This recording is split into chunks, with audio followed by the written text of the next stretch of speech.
안녕하십니까. 오늘도 참 좋은 날입니다. 어려서부터 보석을 감정하는 전문가가 되기를 소원하는 한 청년이 있었습니다. 이 청년은 유명한 보석 감정사를 찾아가 기술을 가르쳐 달라고 부탁을 하고 이제 일을 시작하게 되었습니다.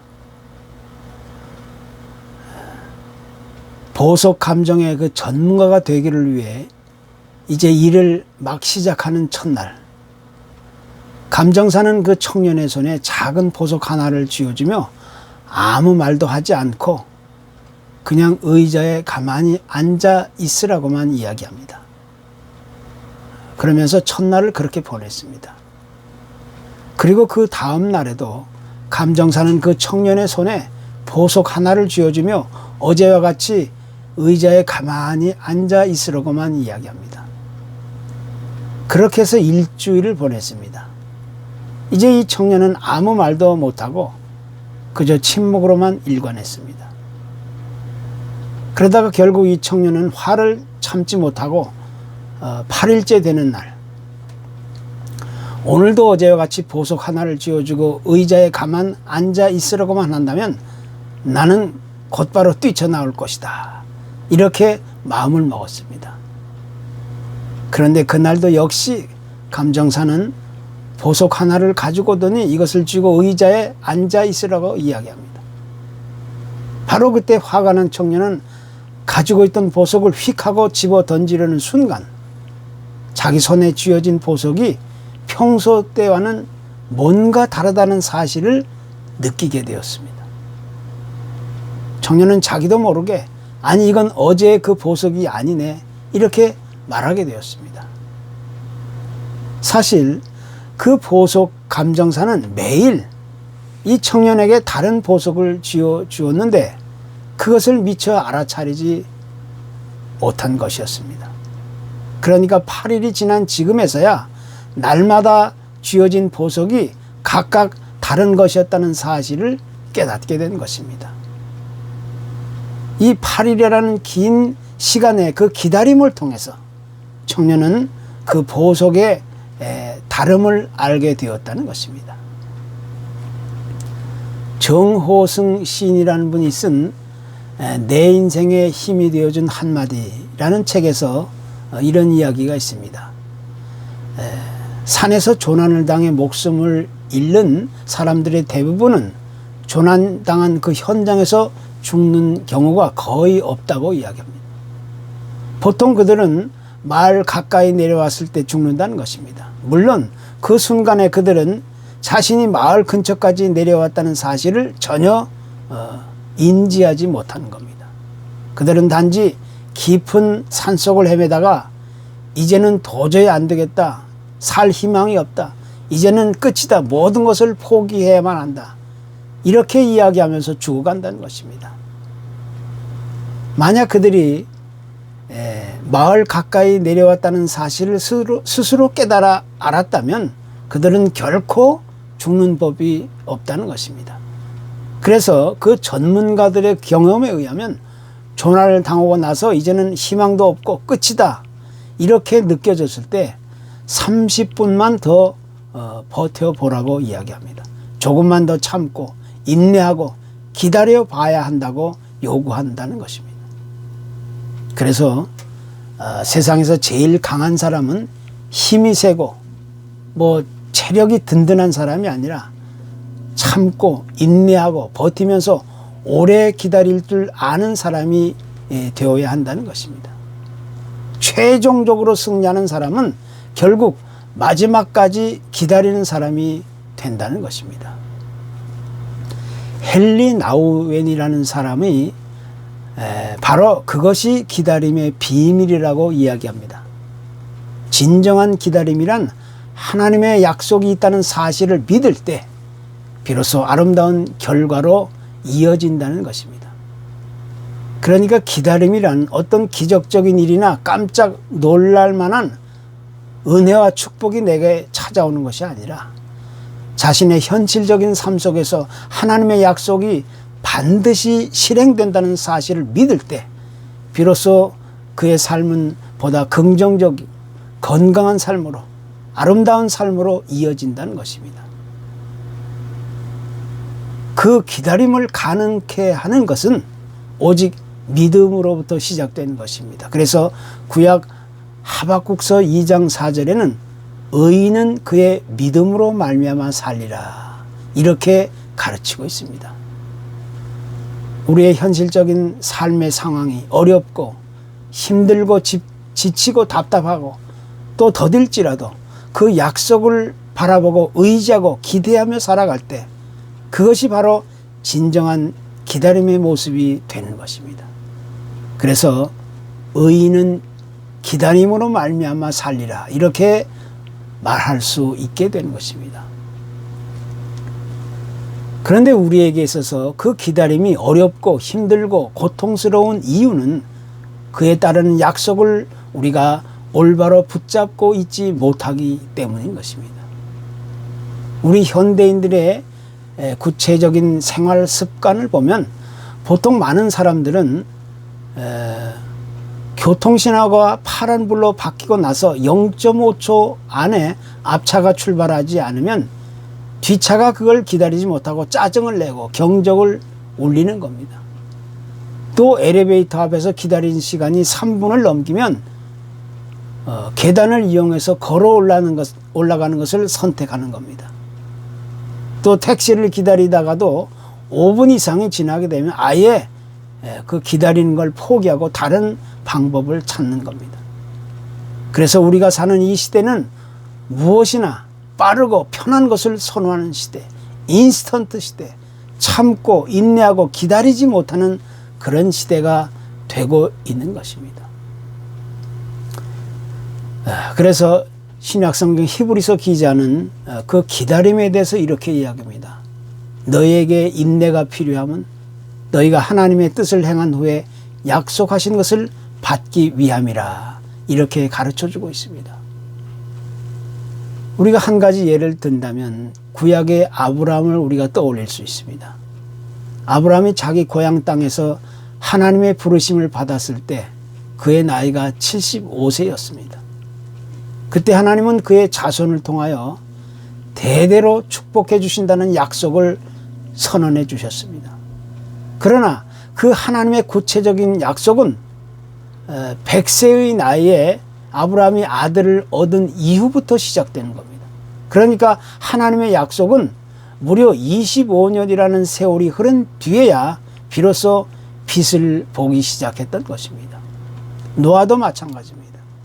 하나님의 약속이 이루기까지 그는 무려 120년이라는 세월을 기다림으로 보냈던 믿음의 사람이었습니다.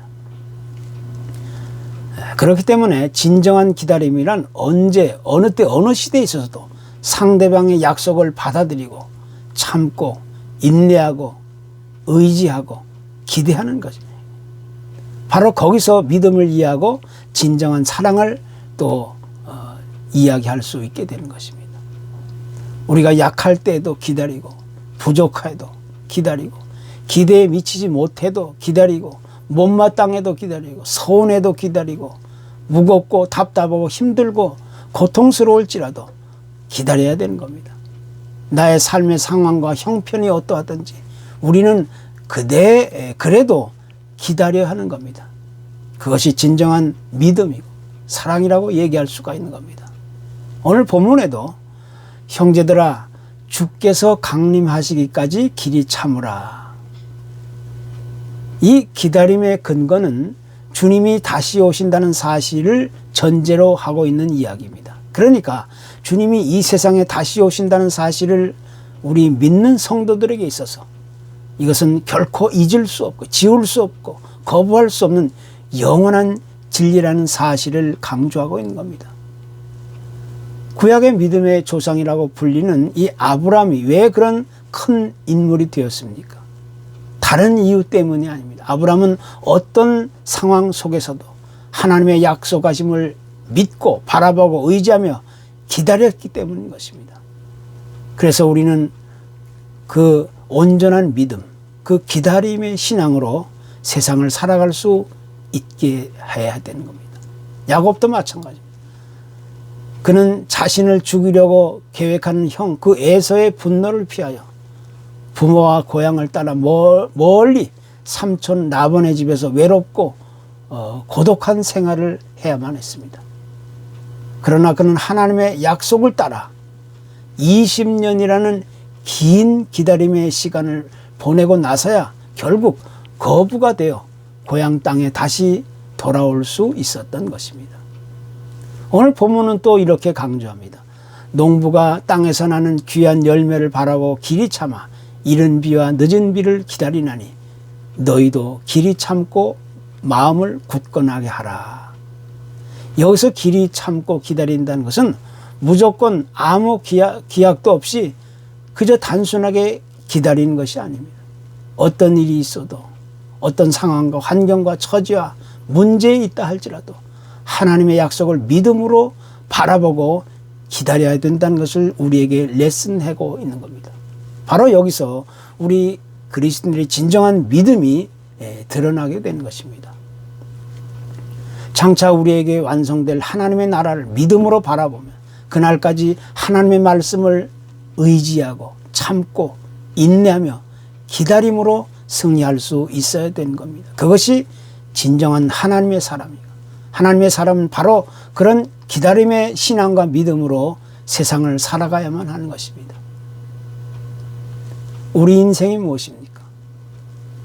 우리가 한평생을 살아가면서 여러 가지 복잡하고 다양한 많은 일이나 사건들을 만나고 경험하게 됩니다. 그 중에 가장 중요한 것은 우리가 그 기다림의 과정을 어떻게 올바로 보내느냐에 따라 그 결과가 많이 달라지게 되는 겁니다. 오늘 하루를 사는 동안에도 수많은 기다림이 있는데 나의 인생을 살아가는 얼마나 많은 기다림이 우리에게 요구되겠습니까? 운전을 하면서 신호등을 기다려야 하고 식당에 가서 주문한 음식이 나오기를 기다려야 하고 친구와 약속을 했다면 기다려야 하고 결혼을 약속했다면 그것도 기다려야 하고 자신의 꿈과 목표를 이루기 위해서는 반드시 기다림이 요구되는 것입니다. 그래서 우리의 인생은 곧 기다림의 연속이라고 말할 수가 있습니다. 그리고 그 인생의 성패는 기다림에 달려있는 겁니다.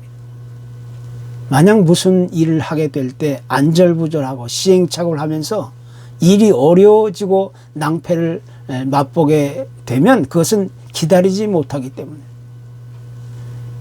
기다리지 못할 때 우리는 그런 비참한 삶을 피할 수가 없는 겁니다. 그래서 끝까지 참고 견디고 버티고 인내하며 온전하게 기다리는 사람만이 결국 인생에서 승리를 얻게 되는 것입니다. 우리의 인생과 신앙은 곧 기다림이라고 얘기할 수 있는 겁니다. 한 젊은이가 인생의 지혜를 얻기 위해서 현인을 찾아가게 되었습니다. 그런데 그의 제자로 들어가 오랜 시간이 지났는데 스승은 아무것도 가르쳐주지 않는 겁니다. 그래서 어느 날 불만스러운 제자가 스승에게 물었습니다. 선생님, 왜 아직까지 아무것도 가르쳐주지 않습니까? 그러자 스승이 말합니다. 닭의 알에서 생명을 꺼내려면 안에 있는 생명이 자라서 스스로 껍질을 깨고 나올 수 있을 때까지 기다려 주어야 한다. 그런데 많은 사람들은 무조건 알을 깨고 억지로 그 생명을 꺼내려 하고 있기 때문에 우리 인생의 미련과 어리석음과 또 시행착오와 실패와 실수를 반복하게 되는 겁니다. 그래서 기다림이란 그 무엇보다 중요하다는 사실을 우리가 다시 강조할 수 있게 되는 겁니다. 하나님이 우리를 대하시는 태도에 있어서도 마찬가지입니다. 하나님의 참고 인내하심이 아직도 계속되고 있기 때문에 우리는 이 세상에서 살아남을 수가 있는 겁니다. 만약 하나님의 참음과 인내하심과 기다림이 없다면 우리는 벌써 이 세상 사람이 아닐 수 있는 겁니다. 집을 나간 탕자가 다시 돌아오기까지는 그 아버지의 얼마나 큰 그 기다림이 요구되었겠습니까? 우리의 관심은 집을 나간 아들이 다시 돌아오기만을 기다리는 그 아버지의 소중한 사랑의 마음, 그 기다림에 집중할 수가 있는 겁니다. 아버지의 끝없는 사랑, 아버지의 무조건적인 그 기다림 때문에 아들은 결국 다시 돌아올 수 있었던 겁니다.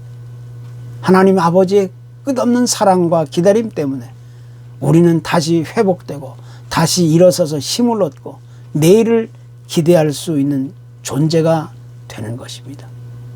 하나님이 이렇게 우리를 사랑하시고 기다려 주신 것처럼 이제 우리 역시 하나님의 사람들도 마땅히 기다려야 됩니다. 믿음과 사랑과 인내를 가지고 주의 말씀이 우리에게 이루어지기까지 기다려야 하는 그것이 믿음인 겁니다. 지금 우리가 처해 있는 현실적인 상황과 환경과 문제만을 바라보면 참으로 답답하고 무겁고 지치고 힘든 상황이 아닐 수가 없는 겁니다. 무엇보다 코비드-19로 인해서 여러 가지 수많은 불편함과 고통과 또 답답함을 안고 살아가야만 하고 또 그로 인한 여러 가지 다양한 영향과 피해를 우리가 감수해야만 돼요. 지금 세계적으로 여러 가지 어두운 상황은 물론이고 또 각 나라마다 정치적이고 사회적인 종교적인 많은 문제들이 끊임없이 펼쳐지고 있는 것이 오늘의 현실 상황인 것입니다. 한마디로 이 세상은 지금 각종 불법과 부정부패 온갖 그 편법 또 그 권력의 남용과 그 이기적인 그 광풍이 이 시대의 사람들을 더욱 옥죄고 있는 그런 참담하고 비참한 삶의 상황과 처지에 우리가 지금 내몰리고 있는 것입니다. 그래서 사람들은 소리칩니다. 이게 나라냐? 이것도 나라냐? 세상은 왜 이래? 교회는 또 왜 이래? 이렇게 탄식합니다. 정말 우리가 살아가고 있는 이 세상은 종말의 그 마지막 끝 부분에 가까이 와 있다는 사실을 우리가 부인할 수가 없는 겁니다. 그렇기 때문에 이제 우리는 이럴 때일수록 정신을 차리고 주님이 다시 오신다는 사실을 그 믿음으로 바라보면서 그 약속을 기다리며 살아갈 수 있어야 되는 겁니다. 사실 기다린다는 것은 한편으로는 아픔과 고통을 가져오기도 하지만 또 다른 한편으로는 우리에게 긴장과 설렘과 은혜와 기쁨과 축복이 아닐 수가 없는 겁니다. 그래서 우리의 기다림은 그저 우연한 막연한 기다림이 아니라 그 기다림 안에는 하나님을 향한 사랑과 믿음과 소망이 있는 것입니다. 이제 우리의 삶의 상황과 환경과 처지와 문제가 어떠하든지 우리는 그래도 기다려야 돼요. 바로 거기에 우리 그리스도인의 사랑이 있고 믿음이 있고 축복이 있는 것입니다. 우리 다 같이 그래도 기다릴 수 있는 믿음의 사람이 되기를 축복합니다. 감사합니다.